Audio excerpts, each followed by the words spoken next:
A military K-9 that had charged through live fire, survived 3 combat deployments, and taken a bullet for his handler. That dog took one look at the waitress and pressed himself against her legs like a frightened puppy. The entire diner went dead silent. Coffee cups stopped halfway to mouths. Forks hovered over plates. A child in the corner booth stopped crying. Even the cook leaned out from the pass-through window, dish towel forgotten in his hand, staring at the sight of a 90-pound German shepherd, a dog that had once pinned an armed insurgent to the ground and held him there for 11 minutes, trembling against the legs of a woman in a pale blue uniform who smelled like antiseptic and pancake syrup. Colonel Damon Holt stood frozen in the middle of Harbor Light Diner, his chest full of ribbons and his face full of something he hadn't felt in a very long time. Confusion. The woman hadn't done anything. She'd just walked over with a coffee pot. And now his dog, his decorated, battle-hardened, fearless military working dog, was acting like she was the only safe thing in the room. The woman looked down at the dog. Then she looked up at Damon. Her expression was calm, not nervous, not surprised, just quiet. "What did you do to my dog?" Damon asked.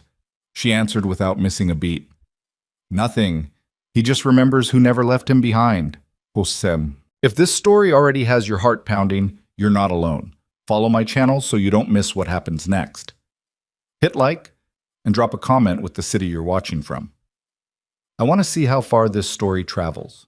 The town of Merritt Cove sat at the edge of a narrow bay on the northeastern coast, the kind of place where fishing boats still outnumbered pleasure crafts, and the main street ran exactly 4 blocks before it dead-ended at the water. The Harbor Light Diner had been there since before most residents could remember, occupying the ground floor of a converted cannery building with wide plank floors and windows that fogged every morning from October through April. It was the kind of diner that knew everyone's order before they sat down, the kind of place where a stranger stood out immediately. Colonel Damon Holt had pulled into the parking lot at 7:43 that Tuesday morning in a rental vehicle because his personal truck was still in a DOD facility in Virginia, and he hadn't bothered to arrange transport before driving north. He'd taken leave, mandatory leave, his commanding officer had said, with a look that suggested the word mandatory was doing significant work in that sentence, and he'd pointed himself toward the coast without a clear destination in mind. Merritt Cove was just where he'd stopped. He climbed out wearing civilian clothes that still looked military somehow, dark jeans pressed sharp enough to cut, a charcoal pullover with the sleeves pushed to the elbows. His posture was the posture of a man accustomed to rooms rearranging themselves around him, and he'd stopped noticing it years ago.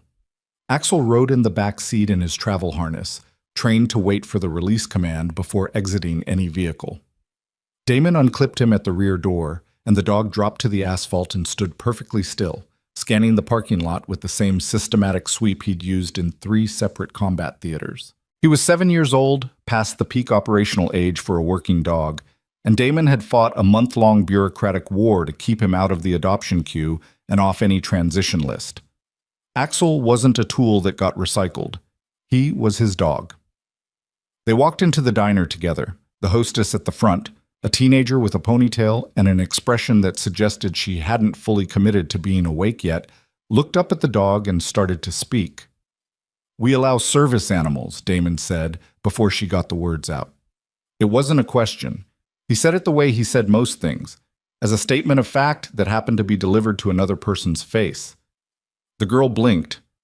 "Okay, booth or counter?" "Booth. Far wall." He settled in with his back to the wall and a clear line to the door, old habit, one he'd stopped trying to break. And Axel folded himself under the table and lay still. Most people in the diner had looked up when they walked in. A few kept looking. Damon didn't acknowledge any of them. The menu was laminated and slightly sticky. He set it aside and scanned the room instead, which was what he always did. Table of older men near the window, coffee drinkers, locals from the look of them. They'd been mid-conversation when Damon walked in and resumed it within 30 seconds, which meant they weren't easily impressed. Family with 2 young kids in the far corner, one child negotiating aggressively over something on the plate. A couple near the door who hadn't spoken in several minutes, reading separate sections of the same newspaper. And behind the counter, a waitress who moved with quiet efficiency that was somehow distinct from everyone else in the room. She wasn't the only server on the floor. There was a younger woman, early 20s, working the front tables with the slightly frantic energy of someone who had too many sections and not enough time. The one behind the counter was different. She was in her mid-30s, white, with dark hair pulled back simply, wearing the same pale blue uniform as the rest of the staff. She moved between the coffee station and the pass-through window without wasted motion, like she'd run the exact sequence 1,000 times and stripped everything unnecessary out of it. She wasn't remarkable, which was exactly the kind of person Damon had trained himself to notice. The younger waitress appeared at his table. "Hi there, can I start you with some coffee?" "Sure." "And the dog is—" "He's very handsome." "He's working," Damon said, which was not entirely true anymore, but close enough. The girl retreated slightly and went to get coffee. A few minutes later, the woman from behind the counter came to check on the adjacent table, an older gentleman who'd apparently ordered something that hadn't arrived. Damon heard her apologize quietly. Kitchen backed up, the eggs would be out shortly, she'd bring him toast in the meantime, and the old man deflated from irritated back to pleasant without her doing anything dramatic. She just listened and made him feel like the inconvenience was manageable. Then she refilled his water glass without being asked and moved toward the counter. She was passing Damon's table when Axel moved. Not aggressively, not the way he moved when threat-trained. He came out from under the table and stepped toward her, and when she noticed him and paused, the natural pause of someone seeing a large dog appear at close range, he pressed himself against the side of her legs and dropped his head. Damon was on his feet in less than a second. "Axel." "Higher." The dog didn't move. "Axel." The dog stayed where he was. The woman looked down at him. She didn't recoil, didn't reach to pet him, didn't make the sounds people made when they treated dogs like stuffed animals. She just looked at him with an expression that was very difficult to read. "Ma'am, take a step back from the dog." Damon kept his voice level, but the command structure was there. He used the same tone for subordinates who'd made a mistake and needed correction without escalation. She looked up at him. "He's not going to bite me." "You don't know that." "He came to me." The diner had gone quiet. Not completely. Silverware still clinked somewhere in the background, the coffee machine still gurgled, but the ambient noise had dropped, and the people nearest to them had stopped pretending not to watch. "That dog has cleared buildings and tracked armed combatants," Damon said, lowering his voice slightly. "He doesn't press up against strangers. Step away." She held his gaze for a moment.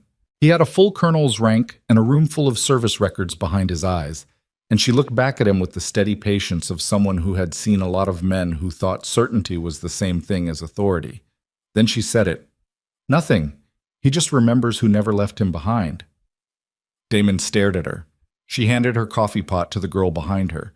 The younger waitress had appeared at some point and was watching wide-eyed, and she crouched down next to Axel, slowly, and let the dog push his nose into her hand.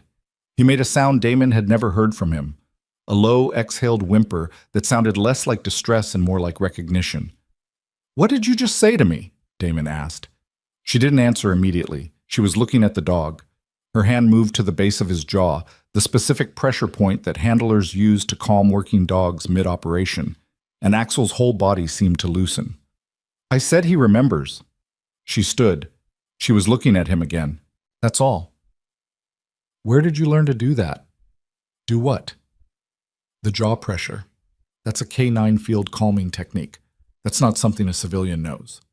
Something moved across her face. Not fear exactly. Something more controlled. "I've worked around dogs before."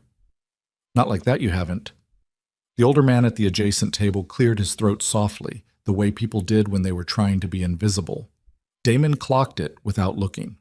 He was aware of the room, aware of the audience, but he was locked onto her now with the same focused attention he brought to intelligence briefings and mission planning sessions, because something was wrong here, wrong in a way that didn't have a shape yet but was developing one. "What's your name?" he asked. She picked up her coffee pot from the counter beside her. "I'm your waitress. What can I get you?" "That's not what I asked." "It's what I answered." She topped off the coffee in the older man's cup without breaking eye contact with Damon. "Eggs and toast in 2 minutes," she told the old man and walked back toward the counter. Damon stood in the middle of the diner and watched her go. Axel returned to his side. The dog sat and looked up at him with an expression that Damon had always privately interpreted as, Now, do you see what I mean? He sat back down. The younger waitress appeared at his elbow with visible anxiety.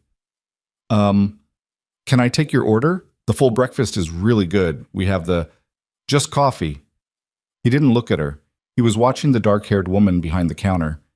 And whatever her name is, the girl hesitated. Emily. Emily Voss. She's been here like 2 years. She's really nice. She didn't mean anything by, thank you, Damon said. He stayed for 40 minutes, long enough to drink 2 cups of coffee, eat a short stack he hadn't ordered but didn't send back, and watch Emily Voss work the morning rush. She was good at it. Not in the way people were good at things they'd practiced until they were comfortable. She was good at it the way people were good at things they'd disciplined themselves to become competent in, which was a different quality entirely. There was nothing effortless about it. It was controlled. Every movement was controlled. She didn't come back to his table. When he went to the register to pay, a different woman rang him up, and Emily Voss was in the kitchen. He left the right amount plus 12% and walked out. In the parking lot, he stood by the car for a moment with Axel beside him and thought about the jaw pressure technique, thought about the way the dog had reacted, thought about what she'd said. He just remembers who never left him behind. He opened the car door. "Where did you serve?" he said to the air, to no one, because she wasn't there. He drove to the motel 2 blocks south and checked in and sat on the edge of the bed with his laptop open, and he started making calls. The first call was to a contact at the DoD personnel office, a man named Greaves, who owed Damon a favor from 3 years prior that they'd never discussed and never would. Voss, Emily. Last name spelling Voss. Look for anything civilian, medical, nursing licenses, military adjacent. He paused. And check the K-9 program rosters, handler records, and attached medical personnel, 10, 12 years back. Greaves came back 17 minutes later. Nothing civilian on the nursing licenses under that name in this state, Colonel. Running adjacent programs now. A pause. Another pause. Longer. Huh. What? The K-9 medical rosters I can access are coming back restricted on anything past 8 years. Restricted how? Agency level flag. Not my clearance, not yours either, sir, if I'm reading this right. Greaves sounded slightly uncomfortable. Whatever's behind that flag, it's not standard operational security. That's a different kind of lock. Damon was quiet for a moment. Runner name against casualty lists, any official record at all, discharge papers, medical transfers, commendations. Give me a few minutes. He gave him 10. I'm getting nothing, Colonel. And I mean nothing. No service record, no discharge, no medical separation. If Emily Voss served in any capacity connected to these programs, she doesn't exist in any system I can reach. Greaves. Sir. What kind of operation scrubs someone that thoroughly? The pause that followed was the kind that meant the other man was choosing his words very carefully. The kind, Greaves finally said, that has something to protect. He should have left it there. He'd been on mandatory leave for exactly 7 days, ordered off base by a commanding officer who'd looked at him with the patient exhaustion of a man managing a resource that was valuable but increasingly difficult. Damon had been working 16-hour days for 11 months. He'd missed 2 medical evaluations. He'd been involved in a situation in Kazan province that was still being reviewed by 3 separate oversight bodies, and his CO had said, gently, but with great finality, "Take 4 weeks, Damon. Get out of the building. Come back human." He was not, at this moment, behaving in a manner consistent with that directive. But he went back to the diner the next morning anyway. Emily wasn't on the morning shift. He drank coffee and made conversation with the younger waitress. Kayla, her name was. She talked a lot when she was nervous, and learned that Emily worked Tuesday, Wednesday, and Friday mornings, and Thursday evenings. It was Wednesday. He went back at lunch. Emily was on the floor. She noticed him when he came in. He saw it, the slight pause, the recalibration, and she assigned him to Kayla's section without any visible communication. He watched her work. He watched how she moved through the kitchen pass and back, how she positioned herself in a room, how she was always slightly angled toward the exits. He'd been in enough operational briefings to recognize threat assessment behavior when he saw it. She was scanning every time a new person walked in, Not obviously. You'd have to be trained to see it, and Damon was very trained. But she was cataloging who came in, where they sat, whether they looked at her. After the lunch rush, when only a few tables remained occupied, she came to his table directly. "You've been in here twice in 2 days," she said, and set down a water glass he hadn't asked for. "Good coffee. There's a coffee shop on Anchor Street with better coffee." "I know. I tried it this morning." He looked up at her. "I'm Damon Holt." "I know who you are." She said it evenly, without drama. "Kayla told me. She also said you asked what days I work, which I'm going to assume was an accident. I ran your name through some databases." She went very still. Not the kind of still that was shock or fear performing itself loudly. The kind that was immediate, total, trained suppression, like someone who'd had a lot of practice controlling their first reaction and had gotten very good at it. "Did you?" she said. "Nothing came back." "I'm a waitress in a small town. Why would anything come back?" "That's the thing." He watched her. "Nothing came back because the records have been scrubbed, not because they were never there." The lunch crowd noise moved around them. Someone 2 tables over asked for the check.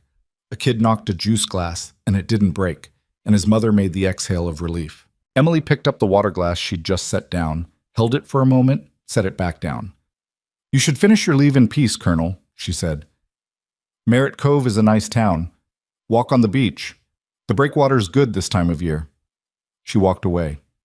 He left a 20 and didn't wait for change. So, that night, he followed her. It wasn't his best judgment, and he knew that while he was doing it. But he'd spent enough years trusting his instincts to justify one more instance of it, even on mandatory leave, even in a coastal town where the biggest visible security concern was tourists ignoring the riptide warning signs.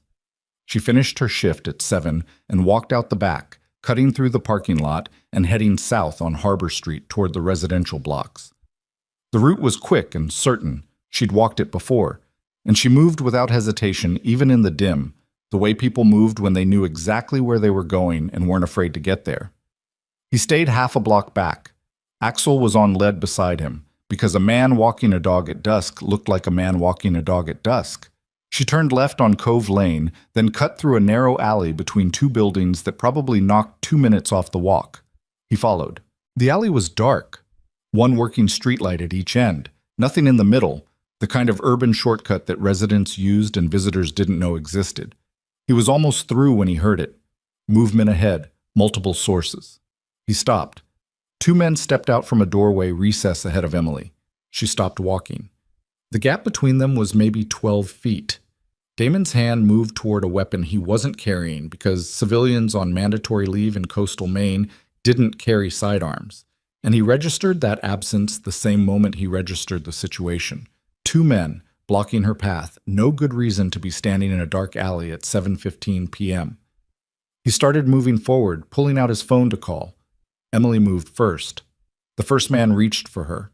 She caught his wrist with both hands and turned it in a direction a wrist wasn't built to go, and he went down with a sound like a man trying very hard not to scream. She released him before he fully hit the ground, pivoted, and the second man, who was already in motion, already committing to a grab, walked directly into an elbow that she planted in his sternum with the kind of mechanical precision that wasn't self-defense class precision or gym precision.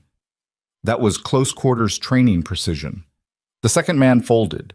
She stepped around him without looking down. Both men were on the alley floor. Neither was unconscious. They were processing what had happened, which was taking some time. Emily hadn't even dropped the canvas bag over her shoulder. She looked at Damon. "Following people is illegal," she said. Her breathing was normal. She wasn't winded at all. "I was walking my dog." "Your dog," she said, "has been staring at those 2 men since before they stepped out of the doorway. He knew they were there, which means you knew they were there, which means you weren't walking him." Damon looked at Axel, who was in fact staring at the 2 men on the ground with patient professional interest. "Who are they?" Damon asked. She was looking at them too now. Her expression had shifted, something working behind her eyes. "I don't know them." "But you expected something like this." She didn't answer. "Emily, who are they?" She crouched and picked up the phone that had fallen from the closer man's jacket. She looked at it without touching the screen, reading the exterior, and her jaw tightened slightly. She set it back on the ground beside him. "You need to go back to your motel," she said. "I'm not leaving you here with... They're not a threat anymore tonight." She straightened. "Whoever sent them already knows they failed. They won't send more until they regroup, and regroup takes time. Go back to your motel, Colonel. And in the morning, drive south. Leave this town." She started walking. He walked with her. She didn't tell him to stop again. Bappo. They ended up at a park bench at the end of Harbor Street, overlooking the water, because she needed to think, and apparently the water helped her do that. And he needed her to talk, and apparently persistence was what it took to get there. She sat with the canvas bag in her lap. He sat at the other end of the bench. Axel lay between them with his head on his paws, watching the dark water. "I was a trauma nurse," she said, after 4 minutes of silence. She said it flat, like reading a line from a document she'd memorized long ago. "Military, attached to a classified unit. I'm not going to give you the designation, and you won't find it anyway, because the unit doesn't have a public existence. We handled casualties from operations that didn't officially happen. We treated operators, support personnel." She paused. "And we treated the dogs." Damon didn't say anything. "We were a tight team, 6 of us. We ran out of a facility in 3 different countries over 4 years. It was hard work, and it mattered, and we were good at it." She was looking at the water. 2 years before my service contract ended, I found something I wasn't supposed to find. Documentation of a covert operation that had gone wrong.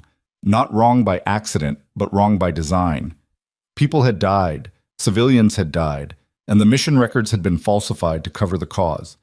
And there was money moving, not operational budget money, the other kind. Embezzlement? Embezzlement, weapons diversion, and something else I still don't fully understand.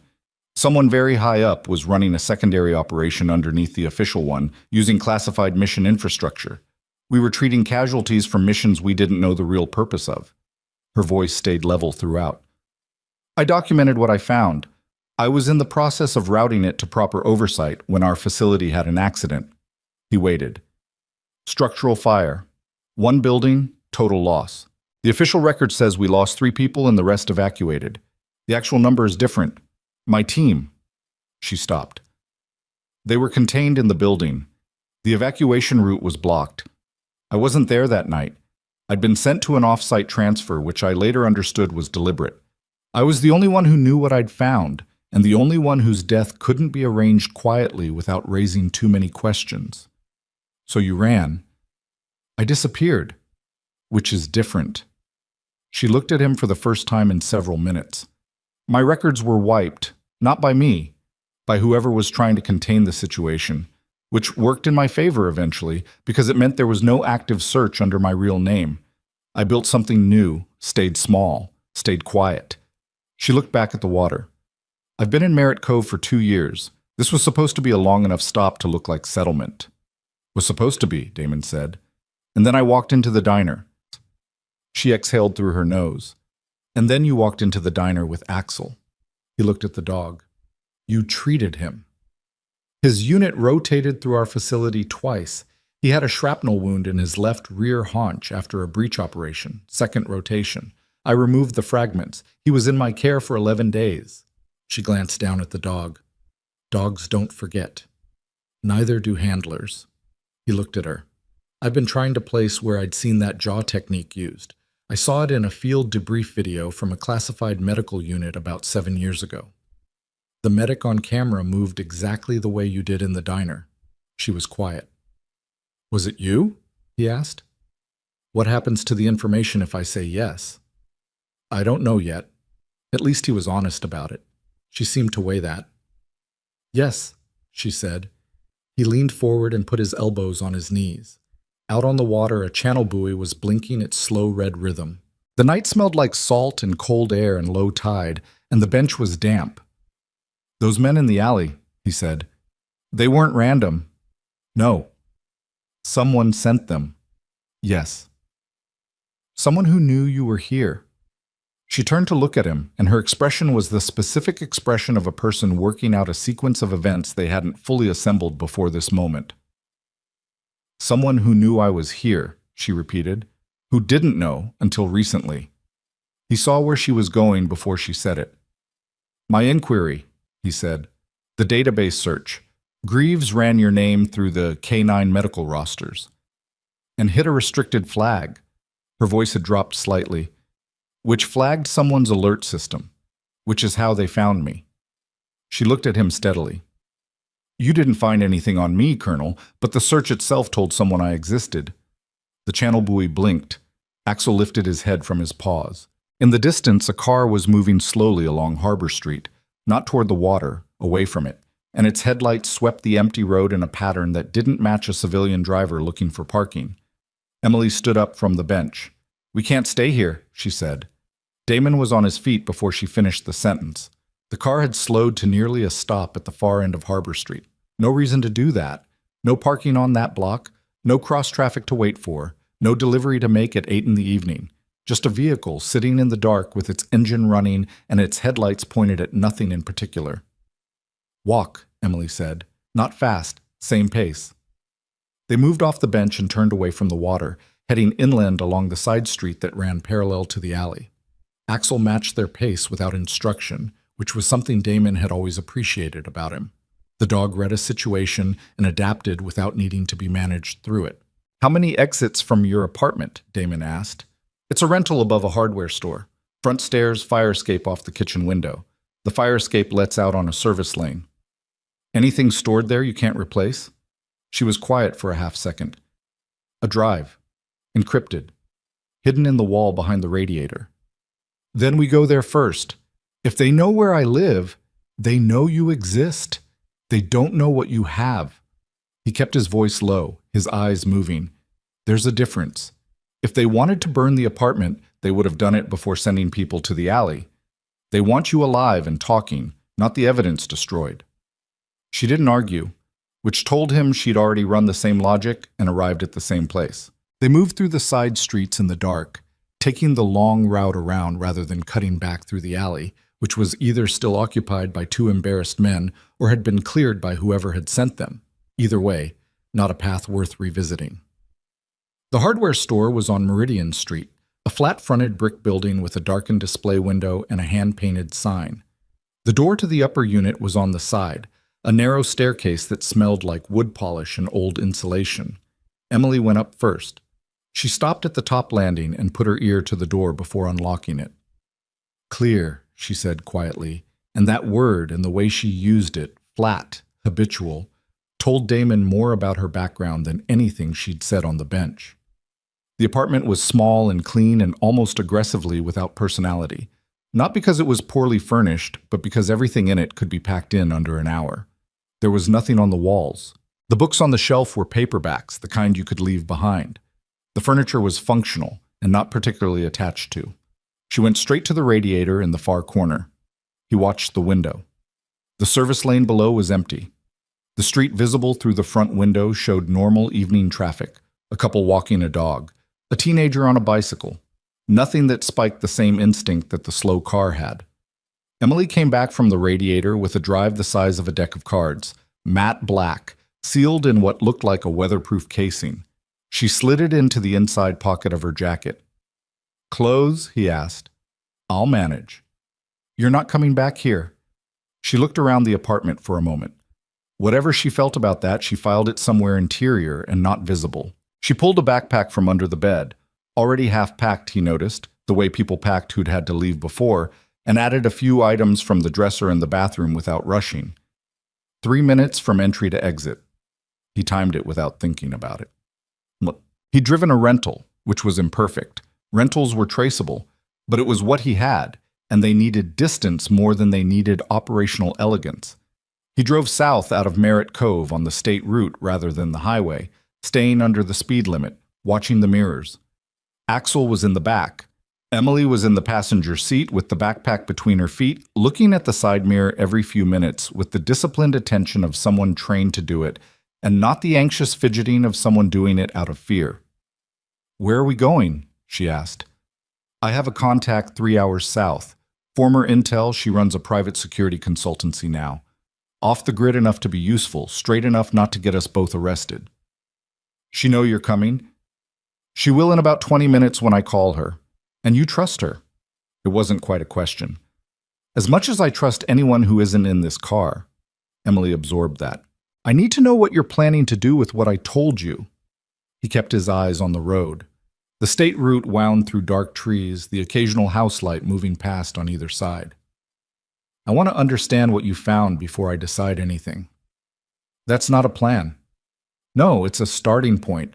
What you described, falsified mission records, money moving, a cover-up that killed 6 people, that's not a rogue operator. That's an organizational problem with organizational protection. He paused, which means going through normal channels gets us nowhere, and probably gets you found before we make it 3 steps. I know that. I've known that for 4 years. There was no bitterness in it, just the dull precision of someone stating a familiar fact. The documentation I have is complete. Financial transfers, mission logs, cross-reference casualty reports. It's enough. It's been enough for 4 years. The problem isn't the evidence. The problem is who to give it to. The problem is who's left to give it to that they haven't already reached. She looked out the passenger window. I spent 6 months trying to identify a clean pathway. Every oversight office I could verify, every inspector general contact, every congressional staffer with a defense background, every single route either dead-ended at someone with a conflict of interest or went silent after I made initial contact. You contacted them directly? Anonymously. Thoroughly anonymously. But the responses I did get were wrong. The language, the speed of response on some of them. Someone was watching those channels. Damon drove and thought. The trees moved past. Somewhere about 40 miles south, the road would open up and the lights of a larger town would appear. And he'd pull over and make the call to Nora Kessick, who would answer on the 3rd ring the way she always did because she slept lightly and kept her phone on the nightstand and had done both since Kandahar. The unit, he said. The classified unit you were attached to. Who authorized it? The operational authorization ran through a joint command structure. Multiple signatures, but the day-to-day direction, funding, mission assignment, personnel deployment, that ran through a single office. One brigadier general with enough clearance to run it and enough political cover to keep it running. Name. She didn't answer immediately. Emily. If this is going to go anywhere. Marcus Vance, she said. The name sat between them in the dark car. Damon's hands didn't move on the wheel, which took some effort. Vance, he said. You know him. I know of him. He'd known of Marcus Vance the way anyone at his level and his clearance tier knew of Vance, as a name that appeared on certain documents, that moved through certain command layers, that had accumulated over a 20-year career a specific reputation for being untouchable. Not untouchable the way excellent officers were untouchable. Untouchable the way men with long institutional memory and longer lists of I.O. us were untouchable. He's a brigadier general. He was a colonel when I served under his operational authority. He made brigadier 2 years after the fire. Promoted after covering it up. Promoted because the people who could have blocked the promotion were either compromised or dead. She said it without inflection. He's been very careful, Colonel. Whatever you're thinking about doing, he's already anticipated it, or he will. He didn't anticipate me walking into that diner. No, she said, but he anticipated that when someone came looking, I'd be found. He's been patient. He can afford to be. He's got another 6 years before mandatory separation, and by then the statute window on most of what he did gets complicated. She turned to look at him. He doesn't need to win. He just needs to wait. Damon drove another mile before he said anything. Not if we move faster than he can wait. Nora Kessick answered on the 3rd ring, as predicted, with "This better be worth it," rather than "hello," which was how she'd answered his calls for 11 years. "It's worth it," he said. "You're on leave." "I'm aware." "Mandatory leave." As in, the kind where the word mandatory is doing, "I know what mandatory means, Nora. I need your place for a few days. Clean network, secure room, the usual. And I'm bringing someone." A pause. "Someone you trust or someone you're evaluating?" "Both." "That's not reassuring." "It wasn't meant to be reassuring, it was meant to be accurate." Another pause. Longer. He could hear her sitting up in bed, the creak of it, the shuffle of someone reorienting from sleep to operational. Is this connected to anything active? Potentially connected to a brigadier general with a budget problem and a body count. A long silence. I'll put the coffee on, she said, and hung up. Tit. Nora Keswick's property sat at the end of a dirt road 9 miles outside the town of Aldermore, which was itself not a town that appeared on most maps at a useful scale. The house was a converted farmhouse with a steel-reinforced exterior that looked like renovation work, and wasn't a generator, a satellite uplink that ran through 3 routing points before touching anything identifiable, and a large dog named Garrison who was retired military, like most things on the property. She met them at the door at 11:40 p.m. with coffee and the particular kind of narrow-eyed assessment that she applied to everything and everyone, and she looked at Emily the way a person looked at someone they were trying to place without context. Nora Keswick, she said. She was in her late 40s, dark-skinned, compact, with close-cropped hair and the posture of someone who'd spent decades making herself harder to underestimate. Emily Voss, Emily said. Damon says you have documentation on Marcus Vance. I do. How complete? Complete enough that if it reached the right people, he'd be finished. Nora looked at her for another beat. And the problem is finding the right people. The problem, Emily said, is finding the ones he hasn't gotten to first. Nora stepped aside and let them in. I have some thoughts on that, They worked through the night and into the early morning at Nora's kitchen table, which was large enough to spread out a laptop and several physical documents and still have room for coffee cups, and the notepad Nora filled with her precise, small handwriting. Axel and Garrison had sorted out their hierarchy without incident within the first 10 minutes, and were now sharing the floor near the wood stove. Emily's drive contained 4 years of accumulated and cross-referenced documentation. Damon had expected it to be substantial. She described it as complete, and she used words carefully. But the scope of it hit differently when it was on a screen in front of him. Financial transaction logs going back 7 years. Transfer records between shell accounts, all traceable with the right forensic software, all connected to a central disbursement point that corresponded to a DoD contractor address that Nora identified within 6 minutes as a defunct company with no employees and a registered agent in a state with minimal disclosure requirements. Mission logs? The real ones, not the filed versions, documenting operations that had been officially characterized as training exercises or equipment transfers. Cross-referenced against casualty reports that showed, in one documented case, a 4-person operator team marked as lost in a training accident who had actually died in an active engagement in a country where the U.S. had no official operational presence.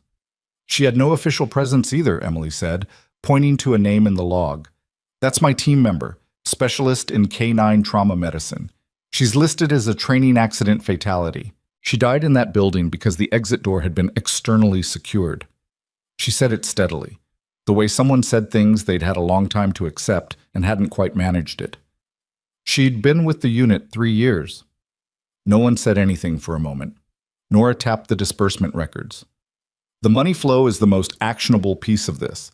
The mission logs are damning, but logs can be challenged. Chain of custody, data integrity, source authentication. Financial transfers are harder to argue with. She pulled the laptop closer. I know someone at the Financial Crimes Division of the DOJ, not a friend, but someone who owes me a specific kind of professional debt that makes honesty more appealing than the alternative. She'd look at this. How do we know Vance hasn't reached her? Damon asked. Because she's in financial crimes, not defense oversight. She's outside the ecosystem he's been managing. The risk is there, but it's lower. She looked at Emily. The bigger concern is verification. We need to establish that this data is authentic, not tampered with, not manufactured, not sourced from a compromised chain. Can you document the chain of custody for any of this? I can document how I obtained the original records and the method of preservation. The encryption timestamps on the drive are original and intact. Emily paused. I also have 2 witnesses. Damon looked up. I thought you said your team was eliminated, he said. I said I was the only survivor. She looked at him carefully. I had 2 sources who weren't on my team. Civilians. One was a contractor accountant who first flagged the financial discrepancies to me. The other was an operator who participated in one of the falsified missions and filed an internal complaint that disappeared. She stopped. I've had no contact with either of them since before the fire. I don't know if they're alive. If they are, Nora said, and if they testify, and if they're reachable, and if Vance hasn't already found them, Emily said. That's a lot of conditional. It is, Nora agreed, but it's more than we had an hour ago. Damon was looking at the financial records, scrolling slowly. Something at the edge of the data was pulling at him. A pattern in the disbursement timing, transactions clustered around specific dates that he recognized.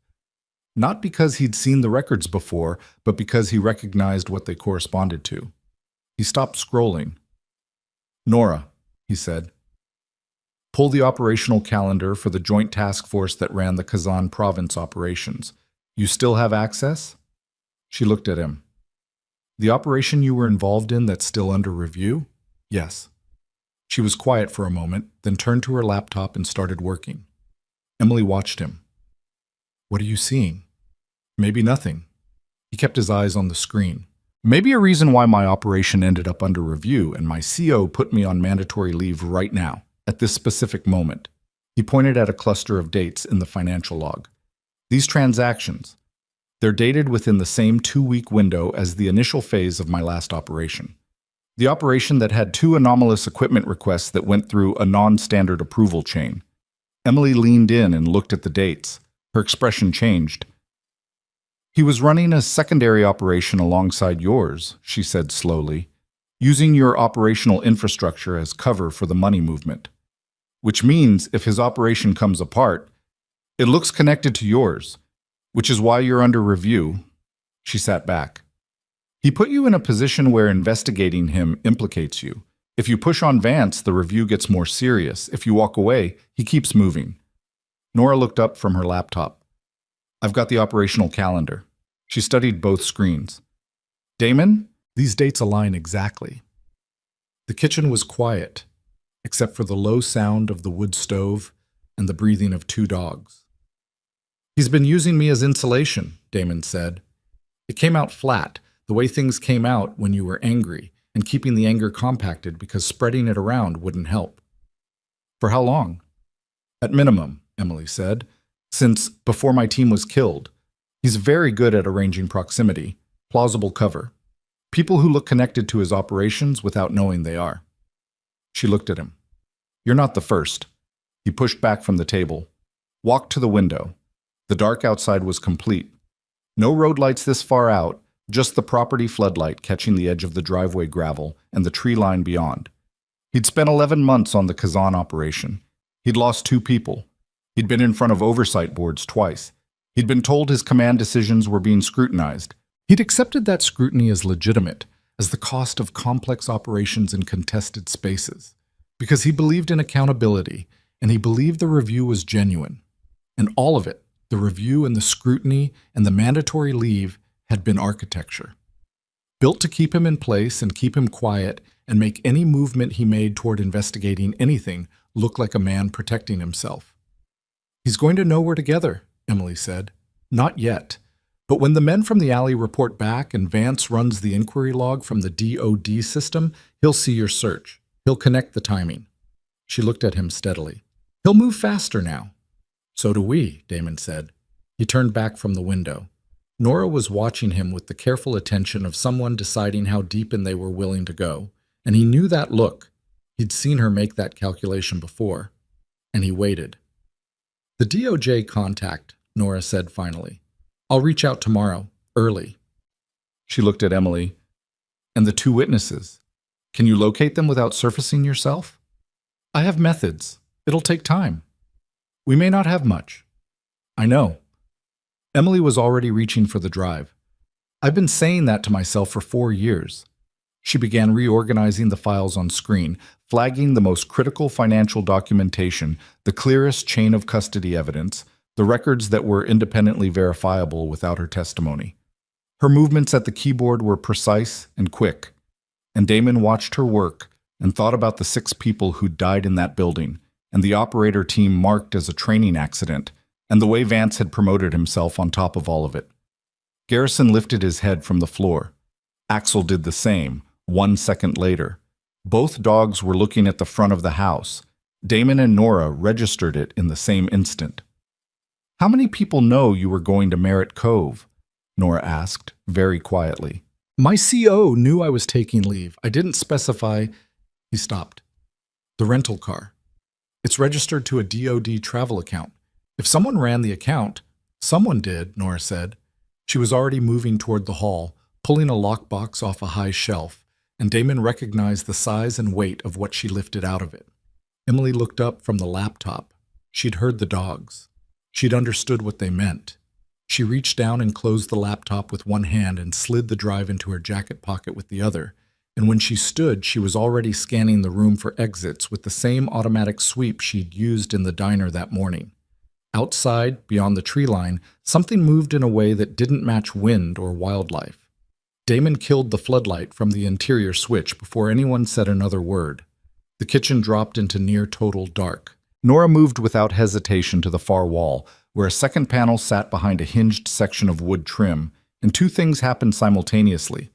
Heavy shutters locked across the front windows with a sound like bolts seating in a rifle, and the Wi-Fi router on the counter went dark. Emily was already beside Damon, and she hadn't asked what to do or where to stand. She'd moved to a wall and kept low, and stayed out of the sightlines. He registered that without comment. "Back door," Nora said quietly. "There's a root cellar access under the kitchen rug. Goes out to the woodshed 40 feet from the tree line." "How many ways onto the property?" Damon asked. 3 vehicle routes. Foot access from any direction through the tree line. The perimeter sensors caught 2 thermal contacts north side, could be more." She was checking what she'd pulled from the lockbox. A compact sidearm, already racked. With the movements of someone performing a task they'd repeated so many times, it lived in muscle memory rather than active thought. "The dogs heard it before the sensors flagged it. That's at least 2 minutes of approach we didn't see." "They came quiet," Emily said. "Yes." "That's not a snatch team. Snatch teams make noise on purpose. It destabilizes the target, makes compliance faster." She looked toward the front of the house. "This is containment." Nora looked at her. "Which means?" "They're not here to grab us. They're here to make sure nothing leaves." The silence in the kitchen had a different quality now.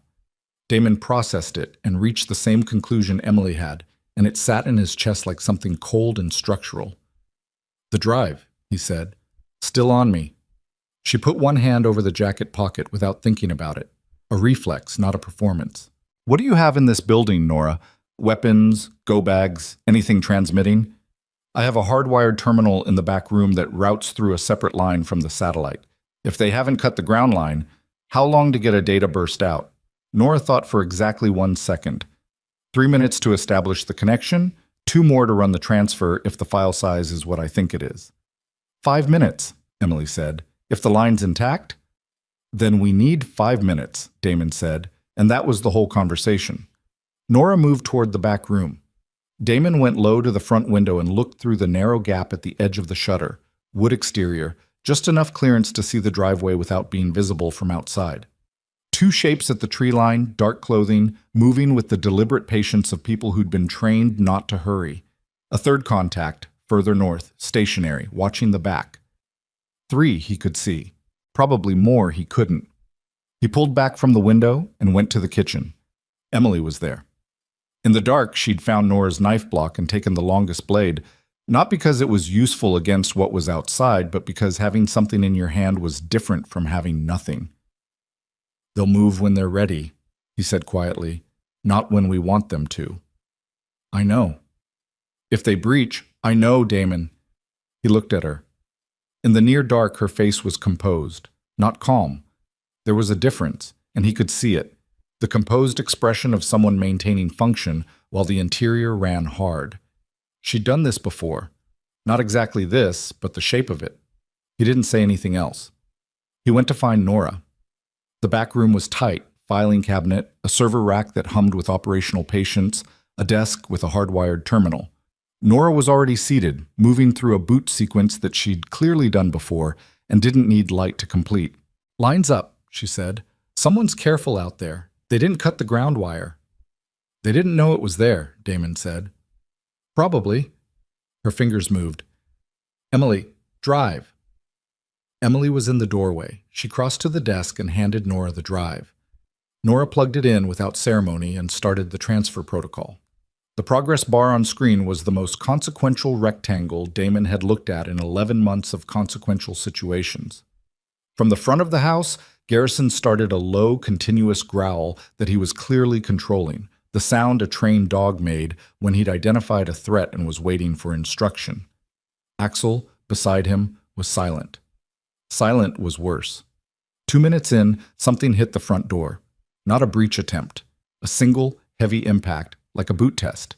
Checking construction, checking resistance, professional habit. Nora didn't look up from the screen. Another impact. The shutters held.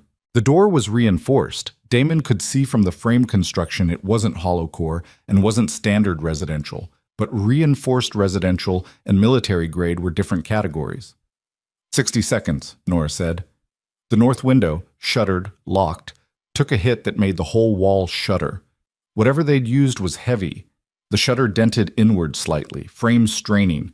A second hit, same spot. Methodical. Damon moved back to the doorway between rooms.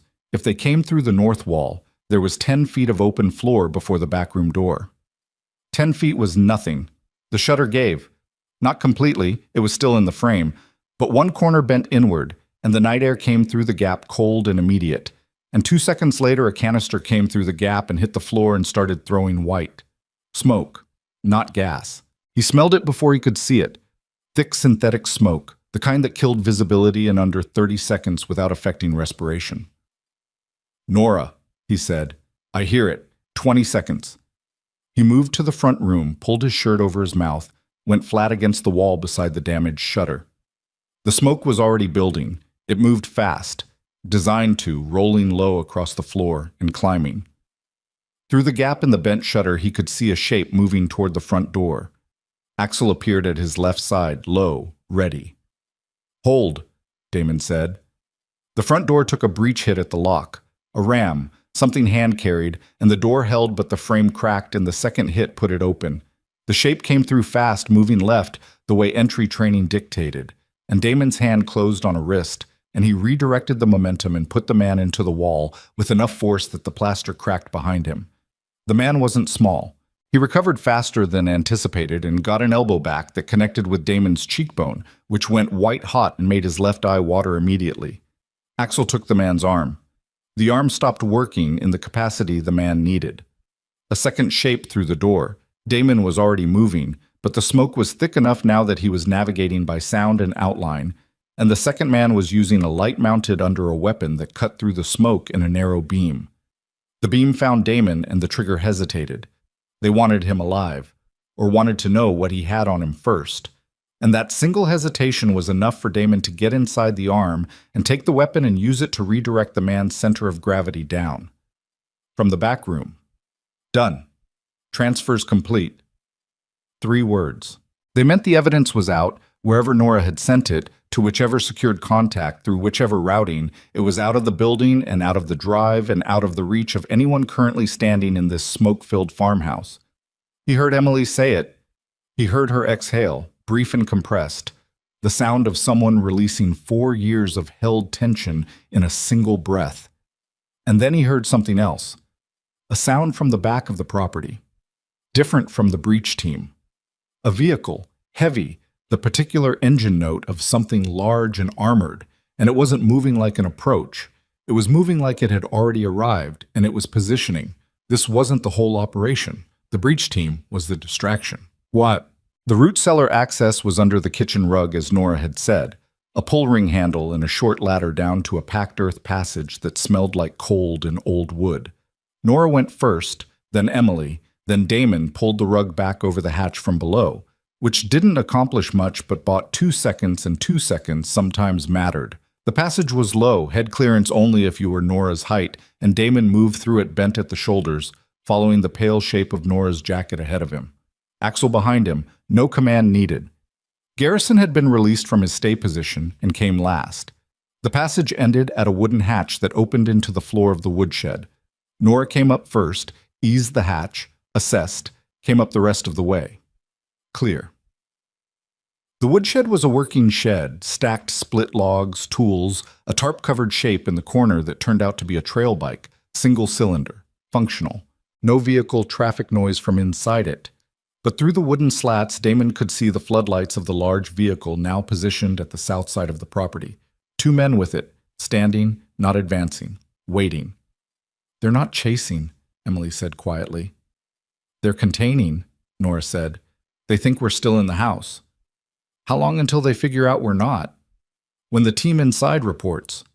Nora looked at the tree line, 40 feet of open ground between the woodshed and the first tree cover. No lights pointing this direction yet. "We go on the dogs." Damon looked at Axel. The dog was scenting the air, body loose, ears forward, not signaling threat in the tree line direction. "Clear," Damon said, and believed it. They ran. 40 feet felt like 400. The ground was uneven, early frost had hardened the grass into irregular ridges, and they covered it without light, without noise, with the particular economy of people who'd all at some point run across open ground and understood the arithmetic of exposure time. The tree line swallowed them. Behind them, someone shouted from the vicinity of the house. Not a signal. A discovery. They'd found the passage, or found the kitchen empty, or found something else that told them where the targets were not.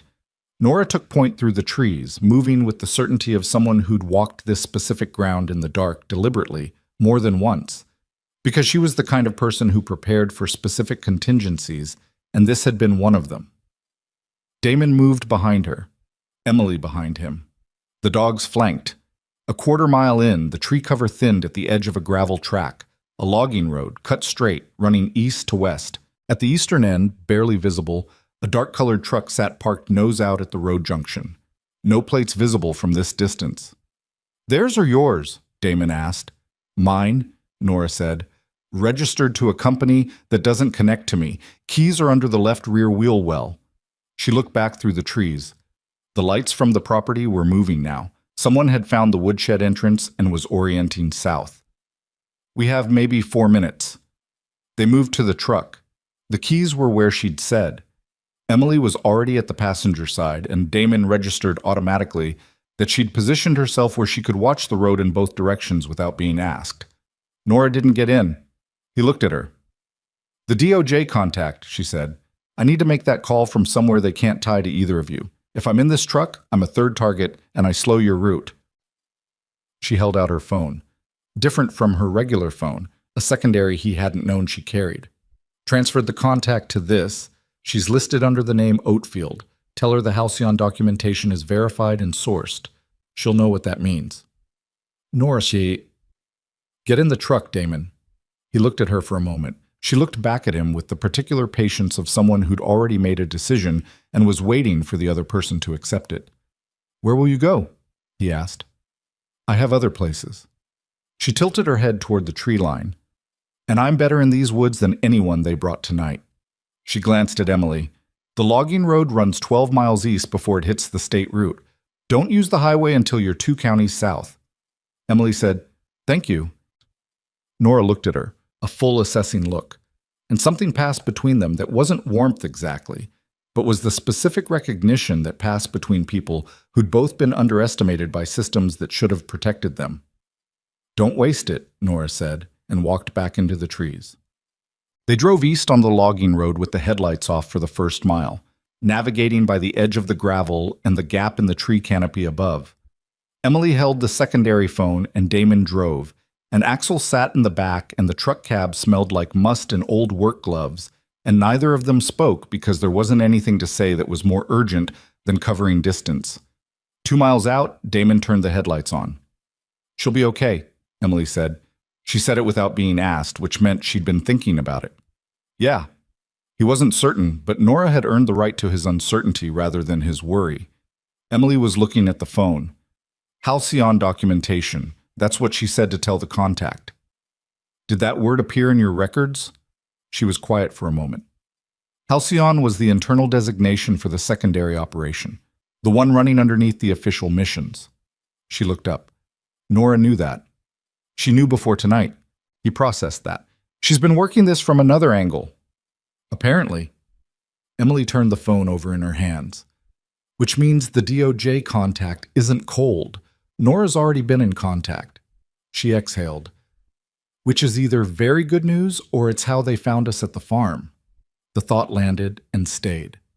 If the DOJ contact has been compromised, she started. Then Nora just walked back into the trees with compromised information. He tightened his hands on the wheel. Call the number, right now. Let's find out. She dialed. The phone rang 3 times. A woman answered. Her voice was professional and awake, which was notable at this hour. Oatfield, she said. I'm calling on behalf of Nora Kessick, Emily said. She said to tell you the Halcyon documentation is verified and sourced. A pause. Who are you? Someone who was there. Another pause, longer. Is Nora safe? We don't know. The woman on the other end made a sound that wasn't quite a word, something between a breath and a decision being made. I've been waiting on this contact for 6 weeks. Nora told me the source documentation existed and was complete, but she couldn't move without the primary source confirming it. Her voice was careful, precise. That's you. Yes. Are you in a secure location? Emily looked at the tree-lined logging road, the dark truck, the man beside her navigating by headlight. No. I need 24 hours to move a protective detail into position. If what Nora described is accurate, if the financial documentation is intact, then this goes federal, and it goes fast, and you need to be somewhere I can put people around you. 24 hours is a long time. I know, the woman said. Do you have somewhere to go for 24 hours? Emily looked at Damon. He was already thinking. She could see it in the set of his jaw, the way his eyes moved over the road without really seeing it. He was running through options. She watched him land on something. There's a location, he said. Old field facility, decommissioned. 3 years off any active roster. I used it for staging during a domestic training rotation. It's not in my official file. It's in a supplemental that never made it past the planning phase. He glanced at her. Vance wouldn't have it. How far? Emily asked. 7 hours. She put the phone back to her ear. We have somewhere. 7 hours out. Give me the coordinates when you arrive. I'll have people moving toward you within 2 hours of receipt. A brief pause. And whoever you are, if this holds up, if the documentation is what Nora said it is, this matters. What you're doing matters. Emily said nothing to that. She thanked her and ended the call.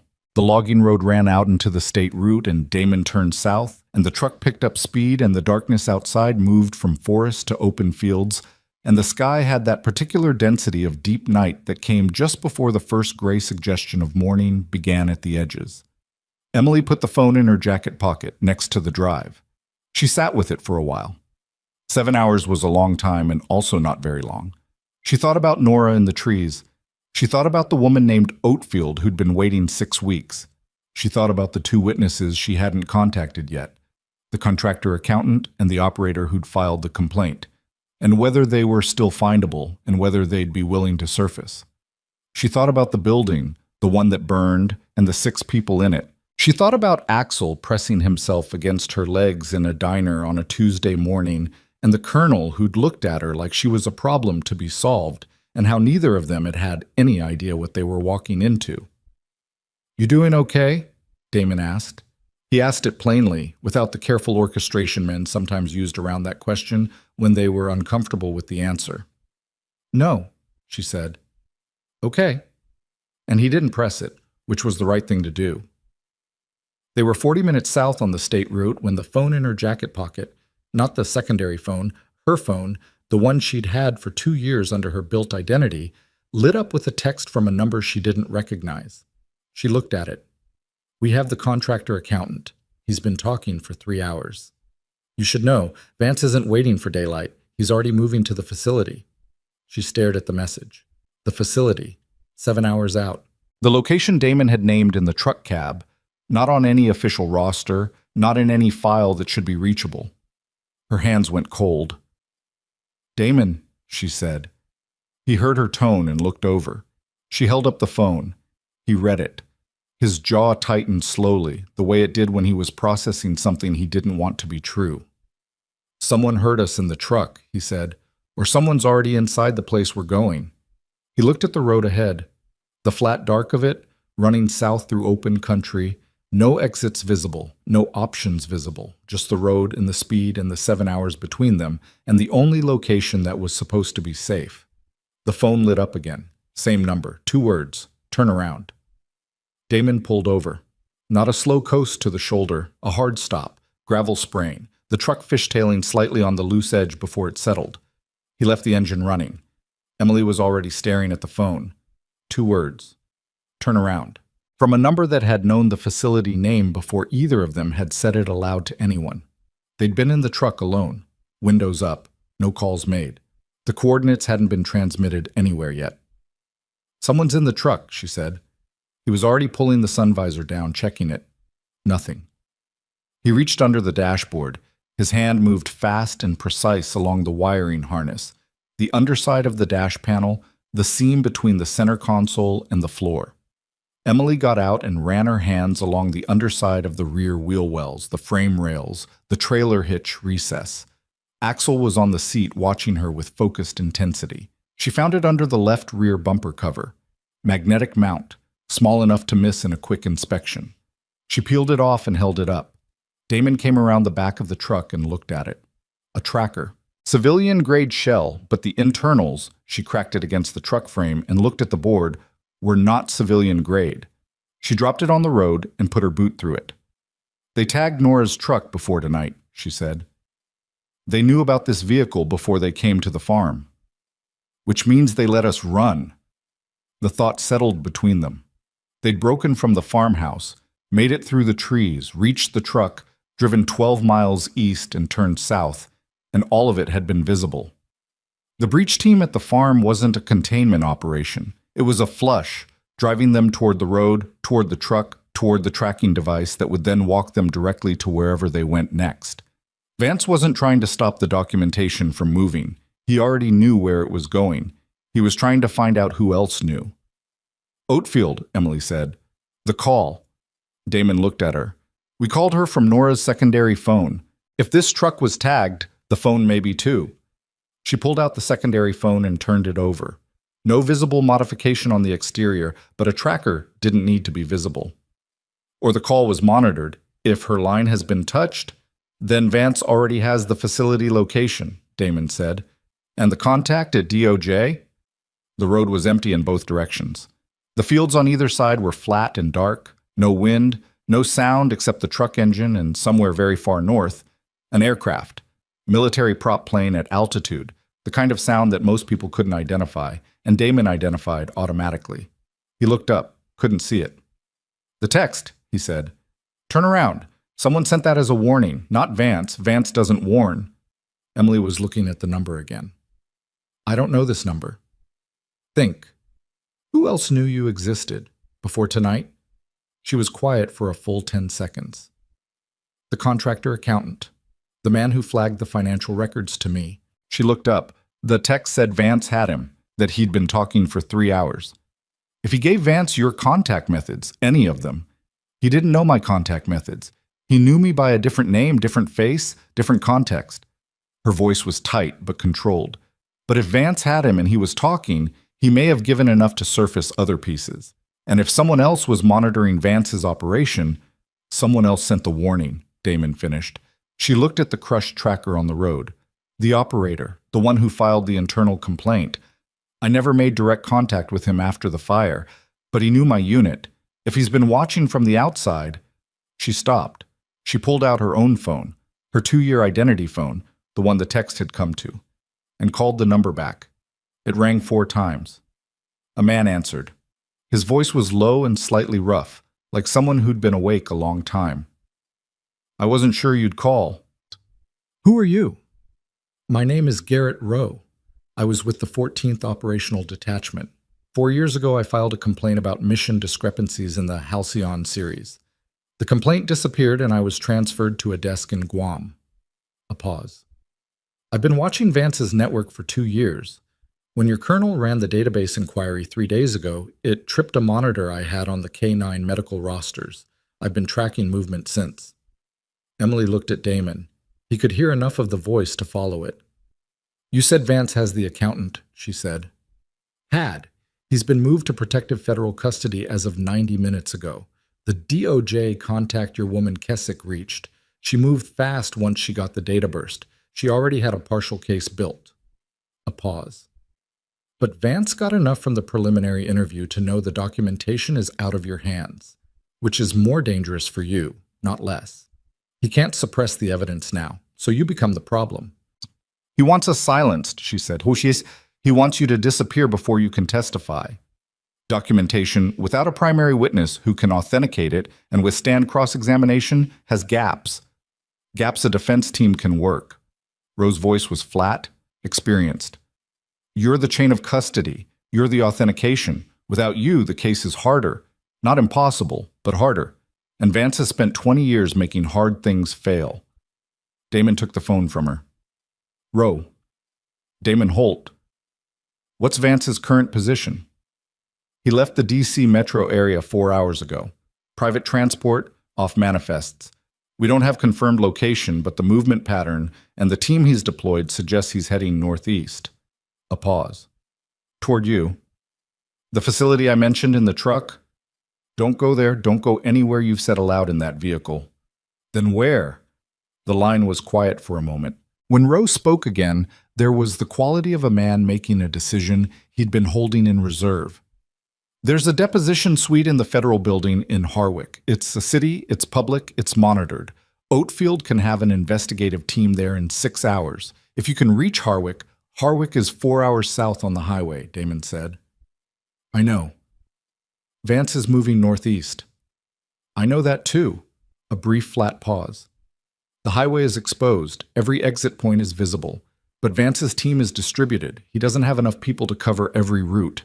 He's concentrating on the facility location because that's where he thinks you're going. Another pause. If you move now, you have a window. Damon handed the phone back to Emily. She looked at him. 4 hours on the highway, he said. In a truck Vance's people have the plate for. He thought. There's a travel plaza 12 miles south. Long-haul commercial traffic. We leave the truck, find different transport. He looked at Axel in the back seat. The dog was alert but still, watching him. We'll manage. She held his gaze for a moment. Something in her expression, not hesitation exactly, more the brief acknowledgement of a person who'd been managing alone for 4 years and was still recalibrating to the reality of not managing alone. Okay, she said. They got back in the truck. The travel plaza was busy enough at 4 a.m. that a man, a woman, a dog, and a backpack didn't read as unusual. Long-haul drivers on rotation, a family in a minivan with 2 sleeping kids, a group of college students who'd made the wrong turn on a road trip and were too tired to be embarrassed about it. The fluorescent light inside the service building was the particular quality of light that existed outside of normal time. Damon found the transport in the far parking lot. A man named Cobble, semi-retired, running a personal vehicle south for a relocation client, $300 in cash for the ride, no questions. The kind of arrangement that existed in every travel plaza in the country and predated ride-sharing apps by several decades. Cobble looked at the dog, looked at Damon, looked at Emily, and said the back seat was big enough and he'd stop talking once they started moving. He was as good as his word. Emily called Roe twice during the drive, once to confirm they'd changed vehicles, once when Roe reported that Vance's team had arrived at the decommissioned facility and found it empty. She listened to Roe's account of it, the facility breach, the realization, the 30-minute gap before Vance's people started recalibrating, and she thought about the expression on Vance's face when he understood the target wasn't there. She'd spent 4 years not being able to picture that. Now she could. It didn't feel as satisfying as she'd expected. It felt operational. It felt like a step. Damon slept for 40 minutes with his head against the window, which told her everything about his physical state. He'd been awake for nearly 20 hours, and he'd been in a physical altercation, and the cheekbone where the elbow had connected was swollen and darkening. When he woke, he was immediately alert, which was not how most people woke up, and was the specific waking pattern of someone who'd trained the transition from sleep to function for a long time. How far? He asked. Hour 20. He looked at the dark outside. The highway was moving past, other vehicles sparse at this hour, the landscape flat and edgeless. Roe, you trust him? I trust that his account is internally consistent and his information has been accurate so far. She looked out the window. I trust him the way you trust Oatfield, enough to keep moving, not enough to stop looking. Fair. The complaint he filed, 4 years ago. If it disappeared the way mine did, he's been sitting on everything he knew for 4 years with nowhere to take it. She paused. That does something to a person. Damon didn't answer immediately. Yeah.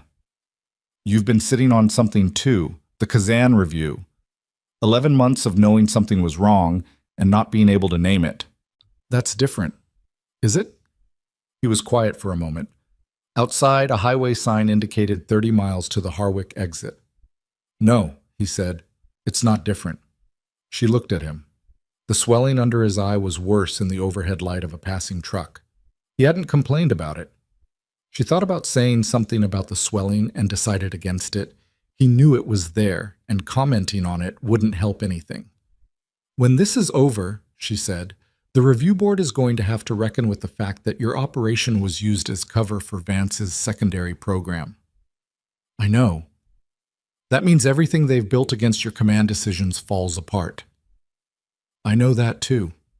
He shifted in the seat. It doesn't feel clean because it isn't.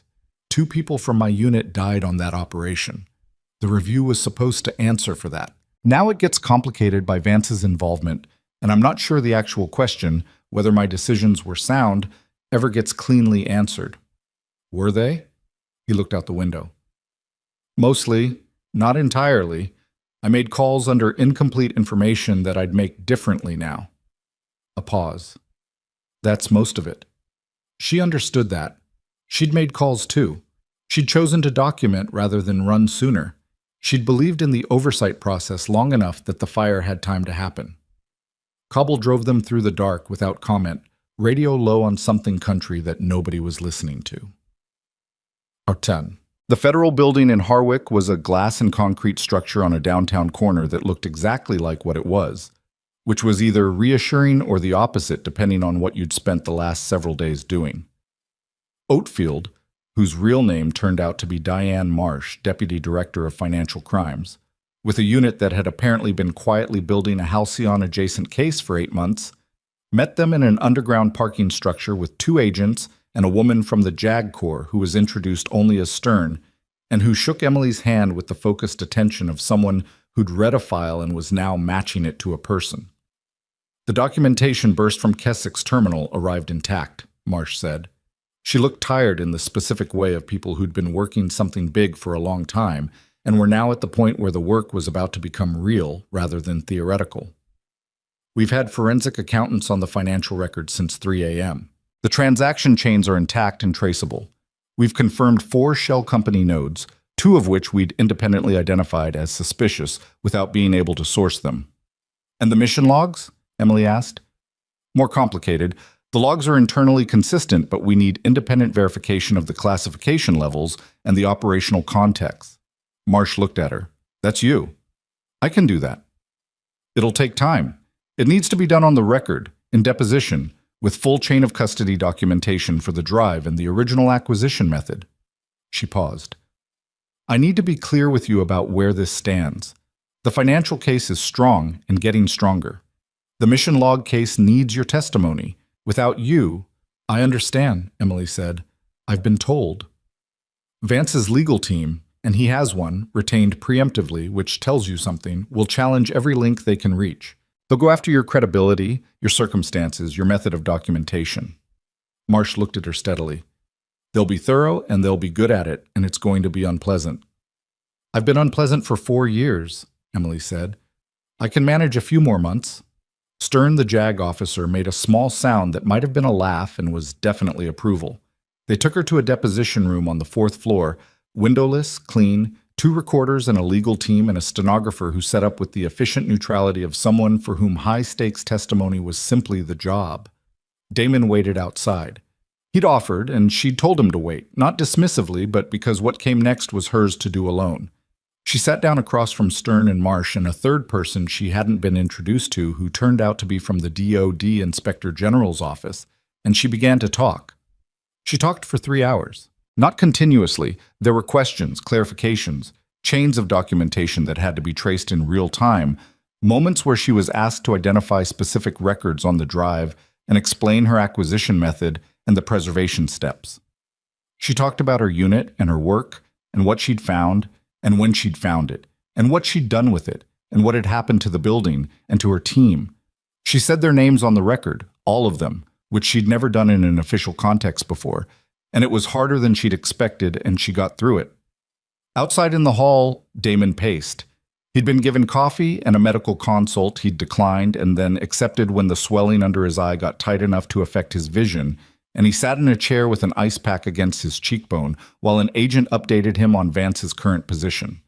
Vance had been tracked to a private airfield in Vermont, attempting to board a chartered flight. The timing had been close. Federal marshals arrived 11 minutes before the scheduled departure. The arrest had not been quiet. 3 of Vance's personal security detail had attempted to interpose themselves, and 2 of them were now being processed on obstruction charges, which Damon thought was a fitting preliminary to whatever came next. Rowe had been brought in separately, Harwick field office, different entrance. He and Damon hadn't spoken yet. They would.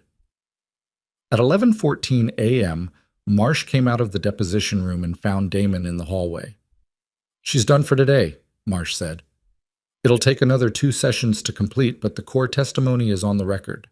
She looked at him with the careful assessment of a senior investigator evaluating a complicating variable. "The Kazan review." "Yes," he said.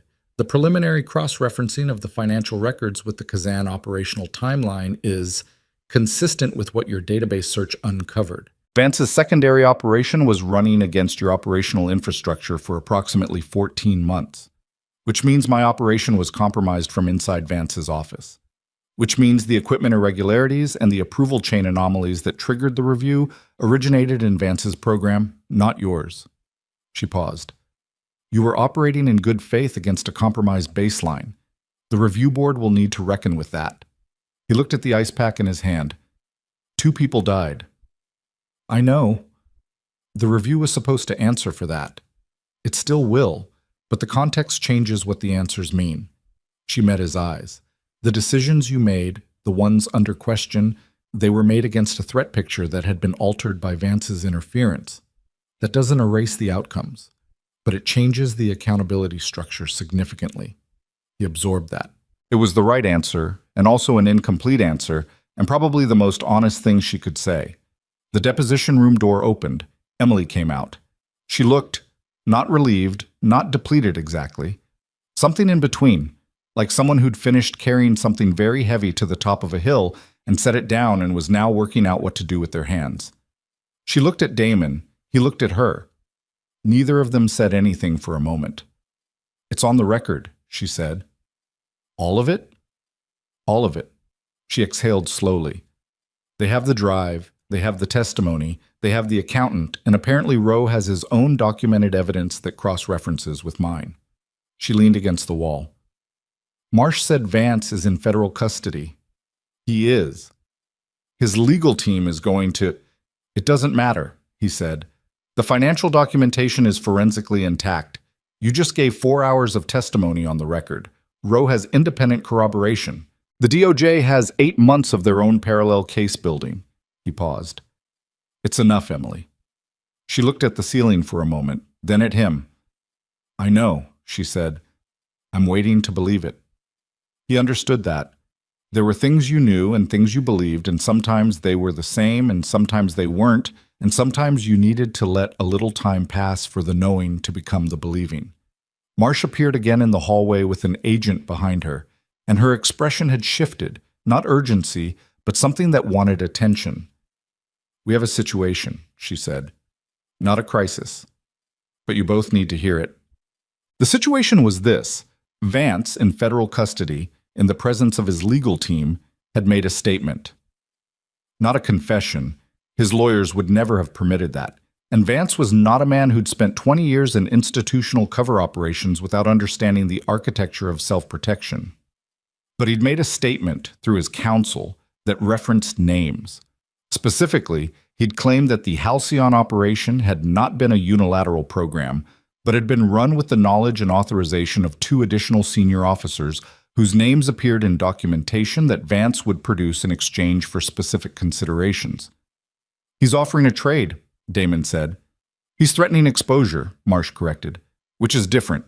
He's not cooperating. He's warning us that if we move forward without a deal, he'll pull other people into this, and some of those people have the institutional standing to complicate the prosecution. He's bluffing, Emily said. Marsh looked at her. Possibly. Or he actually has documentation on 2 more senior officers, and he's been holding it as insurance for exactly this situation. She paused. We don't know which yet. Does it change the case against him? Damon asked. Not fundamentally. The financial documentation and the mission logs stand regardless of how many additional people were involved. If anything, more involvement makes the criminal enterprise larger, not smaller. Marsh was careful, professional.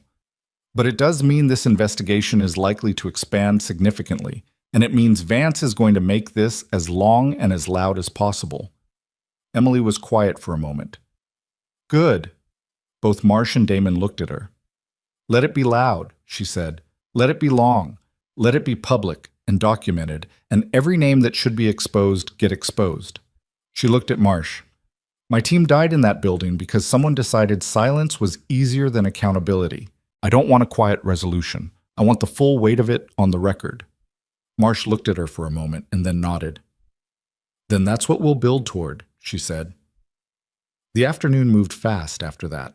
Emily was given a secure room in the building for the next 48 hours while the immediate threat assessment was evaluated.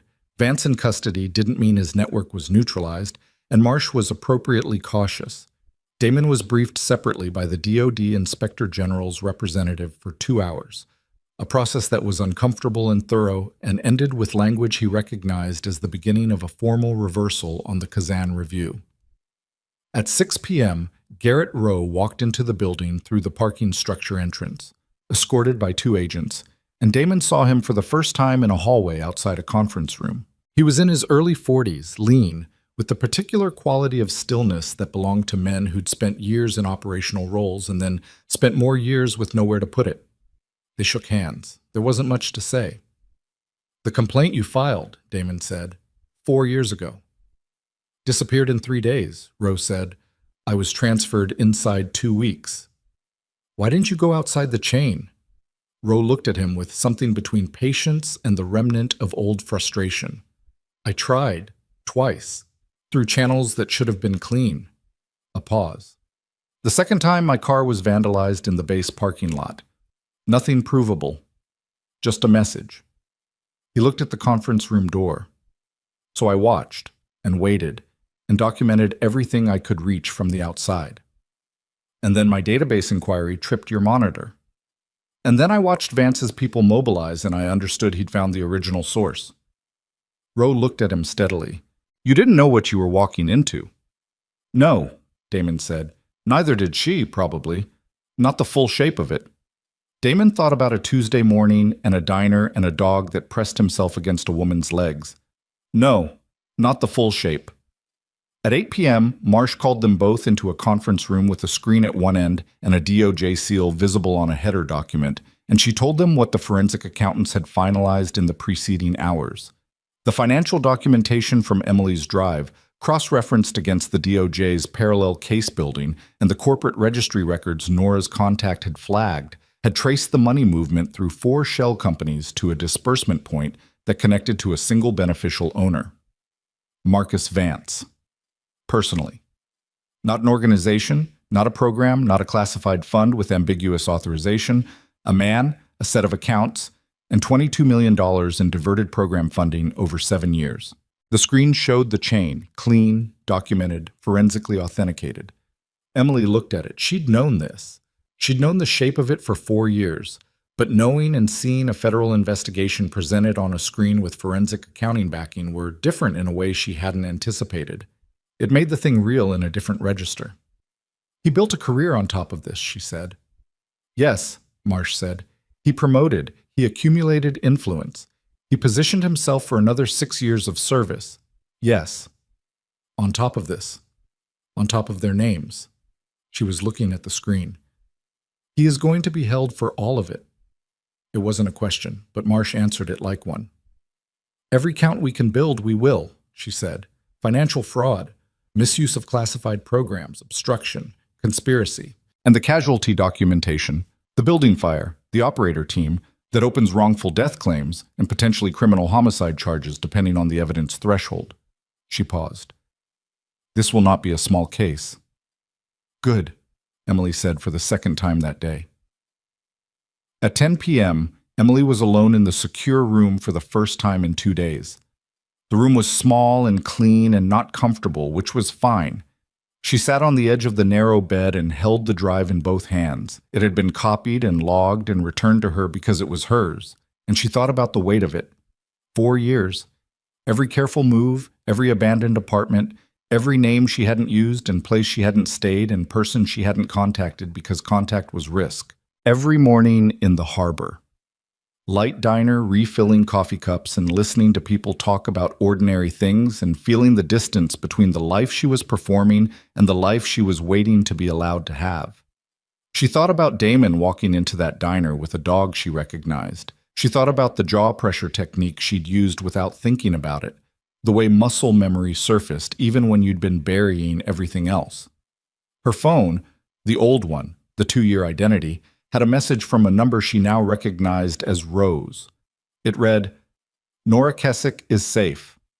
She walked out of the tree line at a property 2 miles east of her farm at 9 a.m. She's currently in the care of a contact in the county.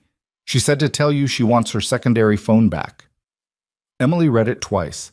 She set the drive on the small bedside table and lay back on the narrow bed and stared at the ceiling and did not sleep for a long time. Down the hall, in another room, Damon was on the phone with the reviewing board officer who'd been managing the Kazan case.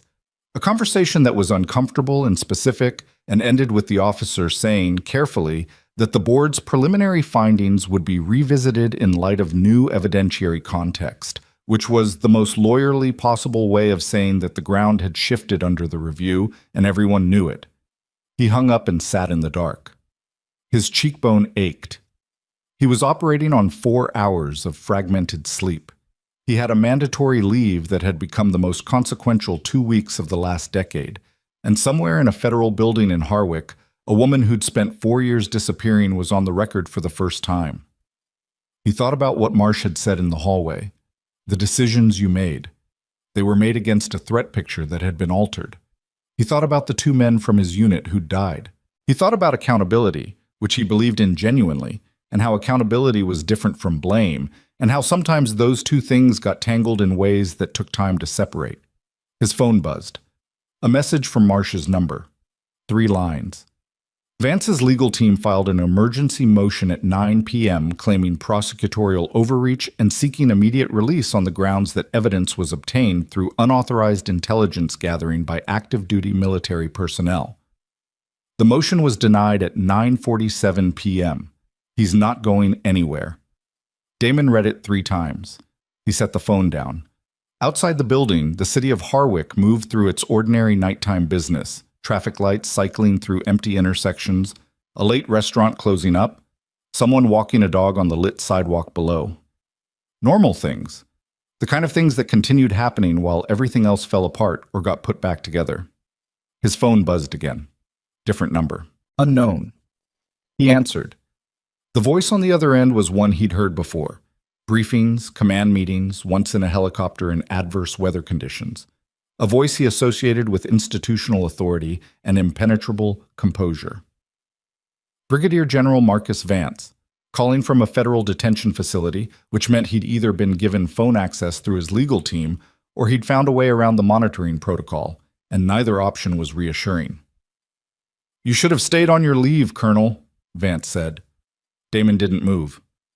"General, this is a complicated situation that you've made significantly more complicated by involving yourself." The voice was steady. Not desperate. Steady, measured, with the controlled patience of a man who'd navigated difficult terrain before and believed he could navigate this. "There are aspects of the Halcyon program that you don't understand, and that the DOJ investigation will not be equipped to contextualize without proper classification guidance. I think they'll manage. The other officers I referenced in my statement." A pause. "They're not protecting themselves. They're protecting programs that are still operational, Programs that exist for legitimate reasons that a financial crimes investigation is not equipped to evaluate. Another pause. If this goes the way you're letting it go, you will cause damage that extends well beyond me. You should make that argument to your lawyers, Damon said, in front of a judge. I'm making it to you now because you still have the ability to. I don't, Damon said. I don't have the ability to walk this back, and I wouldn't if I could. The woman whose team you killed has been on the record for 4 hours today. That's not something anyone in this building or outside it has the ability to alter. Silence on the line. You don't know what you've started, Vance said. I know what you started, Damon said, 4 years ago. In a building in a country that doesn't appear in your official record, with 6 people who trusted the chain of command and died for it. He kept his voice level. Whatever you're threatening, General, do it in court. That's the only conversation I'm available for. He ended the call. He sat with the phone in his hand for a moment. Then he called Marsh's number and reported the contact in full, including the exact language, because it was evidence and evidence belonged on the record. Marsh listened without interrupting and then said, in the tone of someone who was tired but not surprised, "Thank you.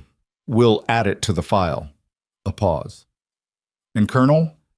He's going to do that again. Different approach, different pressure point. He's very good at finding pressure points. I know, Damon said. Whatever he tries, you trust the process from here. He thought about that. Trust the process. He'd believed in the process his whole career, the chain, the oversight, the accountability structure that was supposed to catch the things that went wrong. The process had failed Emily for 4 years. It had failed Roe. It had failed the 6 people in the building.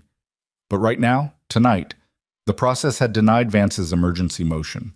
The process had forensic accountants working through the night. The process had a woman's testimony on the record. I'll try, he said. He meant it. What he didn't say, because there was no reason to say it tonight, was the thing he'd been turning over since Marsh's briefing, the 2 additional names Vance had referenced, the officers whose documentation he claimed to hold, the implication that the network extended further and deeper than what Emily's drive contained. Emily had spent 4 years building a case that was now in federal hands. But if Vance wasn't the top of the structure, if there were 2 more levels above him, then the case Emily had built was the floor. And no one yet knew how high the ceiling was. The ceiling question got answered over the following 11 weeks, and the answer was worse than anyone had said aloud and less surprising than anyone admitted. The 2 additional officers Vance had referenced in his initial statement turned out to be real, documented, and considerably less protected than Vance had implied. His leverage over them had been premised on their silence, and his silence was no longer available for purchase. Within 72 hours of his arrest, both men retained separate legal counsel and began the specific process of institutional self-preservation that looked, from the outside, exactly like cooperation, and was, from the inside, exactly like panic. One submitted to voluntary interview. The other submitted a written statement through his attorneys that confirmed the existence of the Halcyon secondary operation and attributed primary direction to Vance, which was self-serving and also true, and the DOJ accepted both. The ceiling, it turned out, was Vance. The 2 officers above him on the organizational chart had known and had profited in smaller amounts and had looked away, but the architecture was his, the design was his, the fire was his. Knowing that didn't make it cleaner. It made it exact, which was different. Emily gave 2 more deposition sessions in the weeks that followed, both in Harwick, both recorded and documented and built on the foundation of the first. By the end of the 3rd session, Stern, the JAG officer who'd been present since the first morning, told her that the mission log authentication was complete and that the casualty documentation had been formally accepted as evidence in what was now a criminal investigation under 4 separate federal statutes. Stern said it with the measured professionalism of someone who dealt in the technical language of accountability for a living, but at the end of the session, she looked at Emily directly and said, "The names you gave us in the first session, we've entered them into the record as victims, not casualties. That distinction matters legally, and I wanted you to know we made it." Emily thanked her and waited until she was alone in the hallway before she stood still for a minute with her hand against the wall. It wasn't relief. It was something heavier and more necessary than relief. The specific weight of a thing being named correctly after years of being named wrong. The court-martial convening authority issued formal charges against Marcus Vance on a Thursday morning in late November. The charging document ran to 41 counts and was made public within 2 hours of filing, which was not standard practice and was, Emily understood when Marsh explained it, a deliberate decision by the DOJ to close the window on any remaining network pressure before it could be applied. The counts included conspiracy to commit fraud against the United States, misappropriation of classified program funds, obstruction of military justice, unlawful destruction of government property, the building, logged formally as deliberate arson, and 6 counts of felony murder under federal statute, one for each member of Emily's unit who had died in that building. She read the document in the secure room, alone, with a cup of coffee that had gone cold. 6 counts, 6 names, on a federal charging document that would become public record and would be searchable and would exist in perpetuity in the way that official records existed, permanently, accessibly, in a form that couldn't be burned. She put the document down and looked at the wall and thought about the 6 people and what they'd been like. Not in the abstract, not as a unit, but specifically. Who drank too much coffee and who never drank enough. Who kept photographs on their bunk and who kept nothing personal because they'd learned to travel light. Who had family waiting and who had nobody waiting and who had a dog at home that needed to be boarded every rotation. She remembered all of them. She'd been remembering them for 4 years. The difference now was that she didn't have to do it quietly. Vance's arraignment was not televised, but the coverage of it was immediate and extensive because the charging document was public, and the charges were the kind that drew attention from every national defense correspondent and 3 Senate Oversight Committee chairs who issued statements within hours of the filing. The statements were careful and political and said the right things without saying much, which was how institutional statements worked, but they existed on the record, and they created a context that made walking away from the case politically unfeasible for anyone who might have otherwise tried. Nora, reached by phone from a location she didn't specify, read the coverage and sent Emily a text that said, "Good. Now get some sleep." She was somewhere functional, Emily could tell from the background sounds on the one call they had. The operational hum of a place with servers running. She didn't ask where. Nora would surface when she was ready. Garrett Rowe's internal complaint, the one that had disappeared 4 years ago, was formally reopened by the DoD Inspector General's office and designated as a whistleblower document under federal protection. His transfer to Guam was reviewed and found to be retaliatory. He was offered reinstatement at his prior grade plus adjustment, and he spent 2 weeks deciding whether to take it. He called Emily once during those 2 weeks, not for advice, he was clear about that, but because he'd been sitting with the decision alone and wanted to say it out loud to someone who understood the specific texture of being offered back a thing you'd been separated from by force. "It's not the same job I had," he said. "The job I had ended 4 years ago." "No," she agreed. "It's a different job that looks similar from the outside." "Is that enough?" She thought about it. "I don't know. Is the work still worth doing?" A long pause. "Yes." "Then maybe that's the question that matters." He took the reinstatement. She thought it was the right call, and she also knew it would be hard in ways he couldn't fully anticipate yet, and she didn't say either thing because he hadn't asked. Damon's Kazan review was formally closed in December. The reviewing board issued a finding that acknowledged the compromised operational baseline created by Vance's secondary program and concluded that Damon's command decisions had been made in good faith against falsified intelligence and tampered logistics chains. The finding did not use the word exoneration because military review boards didn't use that word. It had its own language for the restoration of a record, a specific institutional vocabulary that said the same thing more carefully, but the effect was the same. He called her when he got the notification. "It's done," he said. She was in Harwich still, wrapping the final documentation sessions, and she sat on the edge of the bed in the secure room with the phone against her ear and heard something in his voice that wasn't quite relief and wasn't quite grief and was probably the specific feeling of having a heavy judgment lifted when you'd been living under it long enough that its absence felt unfamiliar. "How do you feel?" she asked. "Like I'm not sure what to do with the extra weight." A pause. "The two men from my unit. That doesn't change." "No," she said, "it doesn't. But I can carry it differently now, without the review sitting on top of it." He was quiet for a moment. "That's something. That's a lot," she said. She meant it. The formal military honors ceremony for Emily's unit was held on a gray Tuesday in January at a ceremony facility in Harwick that was smaller than the occasion deserved and more honest for it. 6 names on a citation document that would be entered into the official record. Families who'd been told training accident for 4 years and were now being told something true, which was harder to absorb and more necessary to have. Emily stood at the back of the room during the ceremony, not because she'd been placed there, she could have stood anywhere, but because the front of the room was for the families, and this was their ceremony more than hers. She'd had her sessions in the deposition room. This was for the people who'd been waiting without knowing what they were waiting for. Damon stood beside her, not because he'd been asked, because he'd driven 3 hours to be there and walked in without announcement and found her at the back of the room and stood next to her without needing to explain why. She didn't ask. When the names were read, she kept her breathing even and her eyes forward, and she was not okay, which was correct. There was no version of this that was okay, and she'd stopped trying to perform okay several weeks ago when she realized that the people around her in this process were not requiring it of her. Stern didn't require it. Marsh didn't require it. Damon, standing beside her now, was not requiring it. She was allowed to be not okay. That was also something. Also a lot.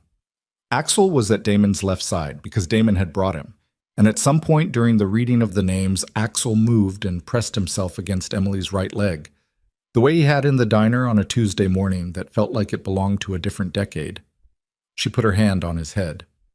The trial of Marcus Vance began in March and lasted 9 weeks and was, as promised, not quiet and not small. His defense team was expensive and capable and pursued every available challenge with the thoroughness of people who were being paid to manufacture reasonable doubt out of a case that had very little room for it. They challenged the chain of custody on the financial documentation. They challenged Emily's credibility as a witness, her circumstances, her 4-year absence from official channels, the unconventional method by which the drive had been preserved. They made arguments that were professionally constructed and factually thin, and the jury, composed of people who had spent 9 weeks listening to forensic accountants and military investigators, and 2 cooperating officers describe in patient detail the architecture of a $22 million fraud built on top of 6 deaths, was not moved. Vance was convicted on 38 of the 41 counts. The 3 counts that didn't land were procedural, issues of jurisdiction and statutory interpretation that the defense had exploited successfully, and that Stern told Emily afterward would likely not affect the sentencing calculus in any significant way. 38 counts. Emily was in the courthouse when the verdict came in. She'd been brought in for the final days of testimony and had stayed. Marsh had offered her the option of hearing the verdict remotely, and she'd declined. She wanted to be in the room. She'd earned the right to be in the room. She heard the verdict read, and she sat with it. She'd expected to feel something large and sudden. What she felt instead was something that settled slowly, like sediment reaching the bottom of still water. Not triumph, not closure. She'd stopped believing in the cinematic version of closure sometime around year 2 of disappearing. What she felt was the specific, undramatic satisfaction of a thing being made true that had been false for too long. Vance was present for the reading, as required. He'd maintained the controlled composure of a senior officer through most of the trial, the posture and the expression of a man who'd spent 20 years performing institutional authority and couldn't fully turn it off, even in circumstances that called for something else. When the final count was read, the composure didn't break. It just became irrelevant. The expression stayed the same, and the situation around it had changed completely, and the gap between the two was its own verdict. He was remanded immediately. Emily watched the marshals take his arms, and she thought, this is what accountability looks like when it actually happens. Not cathartic, not cinematic, not the release she'd imagined in the dark of various temporary rooms over 4 years. Just a man being walked out of a room because a jury of ordinary people had listened to everything and decided that the evidence was sufficient and the law was applicable, and that was enough. It was enough. The sentencing, 6 weeks later, resulted in 23 years in federal confinement, permanent forfeiture of rank and military pension, and a formal notation of disgrace on his service record that would follow his name in every official context for the remainder of his life. The two cooperating officers received lesser sentences commensurate with their reduced culpability and cooperation, 5 years each with conditions, and were permanently barred from any future government or defense contractor employment. Vance's private assets, the accounts and properties traced through the shell company network, were seized under forfeiture statutes. $22 million returned to the program funds from which it had been taken. Not enough to undo anything. Enough to put a number on it. The defense contractor company, the defunct entity with no employees and a registered agent, was formally dissolved and its principals referred for separate state prosecution. Marsh sent Emily a summary document the morning after sentencing. At the bottom, in language that was not standard DOJ correspondence and was clearly added personally, it read, "You held this for 4 years when no one else would. The outcome belongs to you as much as it belongs to anyone." Emily read it once and set her phone down and went to make coffee and stood in the kitchen of the short-term apartment in Harwick. She'd been given a housing stipend during the proceedings, a small practical acknowledgement that participating in a 9-week federal trial required somewhere to sleep, and thought about what came next.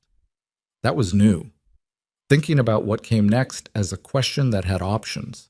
For 4 years, what comes next had been a matter of necessity. Next step, next cover, next temporary stop. The question had always been answered by circumstance before she could answer it herself. Now it wasn't. Her military service record was formally restored in April through the DoD Personnel Office, which processed the restoration with the bureaucratic neutrality it applied to all administrative actions and which made the document no less significant for being unadorned. Her nursing licenses, which had lapsed under the name and circumstances of her disappeared identity, were reinstated through an expedited process that Stern's office had facilitated. Not a favor, Stern had been clear about that, but a recognition that the lapse had been involuntary and circumstantially caused. The civilian honor came through a separate process, a formal commendation from the Secretary of Defense's office for civilian service rendered under extraordinary circumstances, specifically for the preservation and delivery of evidence critical to a major federal prosecution. The language of the commendation was careful and institutional, as that language always was. What it said, in the vocabulary of official recognition, was that the work she'd done mattered, and that the people who'd failed to protect her the first time were on record acknowledging that failure. It wasn't an apology. Institutions didn't apologize in that register. But it was acknowledgement, which was what the record required, and what she'd been building toward. Damon was present when the commendation was presented, at a small, unphotographed ceremony in a conference room at the Harwick Federal Building. He stood at the side of the room in civilian clothes. When it was over and the officials had said their careful words and left, he walked over and looked at the document in her hands. "Not bad for a waitress," he said. She looked at him. "That's what you said in the diner," he said. "When I asked you what you did, you said you were a waitress." "I was a waitress." "Yeah." He held her gaze. "You were also everything else, at the same time, without anyone seeing it." She thought about that. About the 2 years at Harbor Light Diner, refilling cups, clearing tables, performing ordinary. She'd been good at it. She'd been genuinely good at it. And that wasn't a nothing thing, and she'd stopped being ashamed of it somewhere around the 3rd deposition session, when she realized that surviving with dignity was its own form of skill. "I liked the job," she said. "That's the thing no one asks about. I actually liked it." He looked slightly surprised. "I was good at reading people, at understanding what they needed before they asked, at being useful in a room." She looked at the commendation and set it on the table. "Turns out that's not so different from trauma medicine. The specific skills transfer more than you'd think." "Where are you going to use them next?" he asked. She'd been thinking about this. The Voss Recovery and Rehabilitation Center opened in Stone Harbor on a Friday in September, which was a better month for openings on the northeastern coast than most. Cool enough to be comfortable, warm enough that the bay was still navigable, the light doing the particular thing it did in early fall when it sat low and amber over the water and made everything look like it had been considered. The building was a converted maritime facility, Wide floors, high ceilings, large windows that looked east over the water, that had sat empty for 3 years and been acquired through a combination of the seized asset recovery funds that had been directed into a veterans rehabilitation grant program and private donations from sources she'd spent 4 months building. The center provided residential rehabilitation for wounded veterans and long-term care and recovery facilities for retired military working dogs. Both populations, she'd argued in her grant proposal, had the same fundamental need, somewhere that understood their specific history and didn't require them to translate it into language civilians could manage. The proposal had been approved by 3 separate grant committees in 60 days, which was not how grant approval normally worked, and was a direct consequence of the federal commendation and the name recognition that came with a case that had run in every national outlet for 9 weeks. She hadn't wanted the attention. She'd accepted that it was useful. The dog's wing occupied the ground floor and the garden space behind the building. On the opening day, there were 4 dogs in residence. Retired military working dogs who'd aged out of service and whose handlers were not able to provide continued care for various reasons. A shepherd mix named Kova. A Belgian Malinois named Reese who limped from an old injury but moved faster than anyone expected. 2 other dogs whose names she knew and whose individual needs she'd already cataloged. Axel was not in residence. Axel lived with Damon, who had returned to active duty after the Kazan review was formally closed, and had, 3 months after that, submitted voluntary separation papers instead. Not because the institution had failed him, though it had, but because he'd spent 11 months on mandatory leave discovering that the things he'd been doing instead of working were not supplementary to a life, but were, increasingly, the life itself. He was consulting now, formal and informal, the specific kind of consulting that people with his clearance and his operational background did when they left and the institution still needed their knowledge without their chain of command complications. He came to the opening. He brought Axel.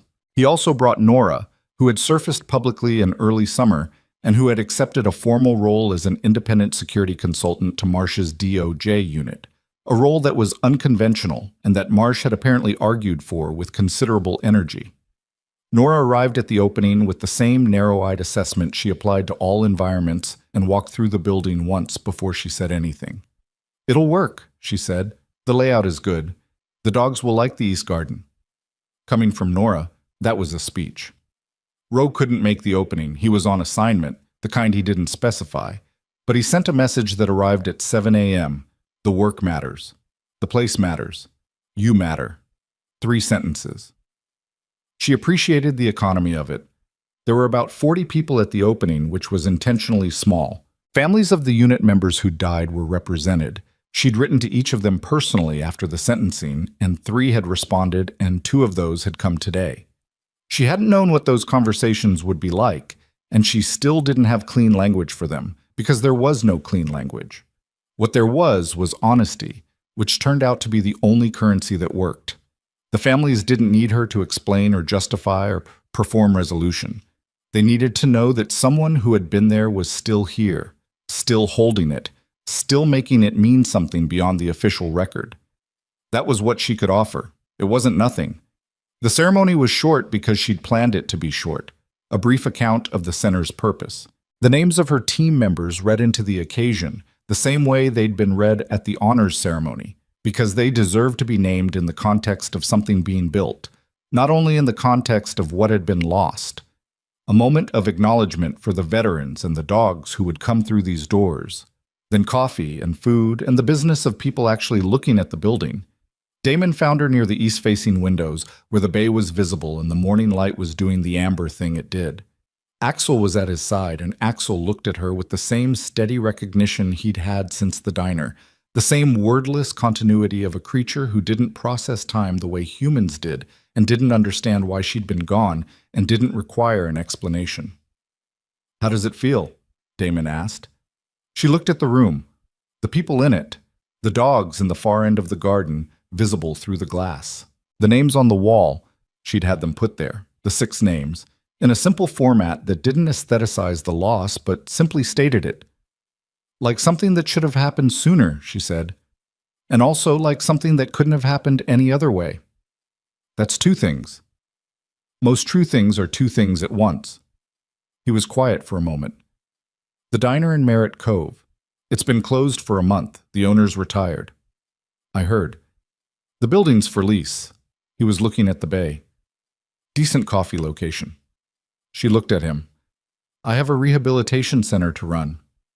I know. A pause. I'm not suggesting you go back. He looked at her.